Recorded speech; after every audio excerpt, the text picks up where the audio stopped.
today to fix this cupboard door.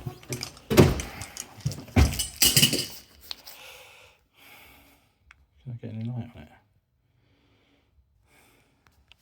Just to put a latch on this so it's locking again. The one that they had on it a minute previously just slides up and down. So I'm going to put a proper locking bolt on there.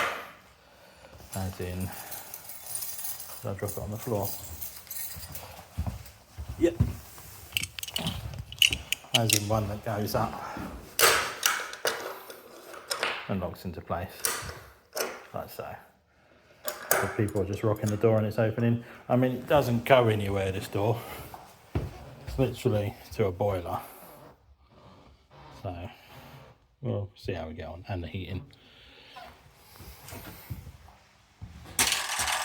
Just a screw in there. Just got to make the hole now for it to screw into, and then we're done.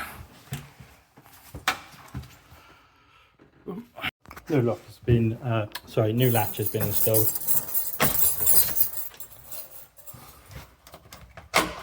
There we go.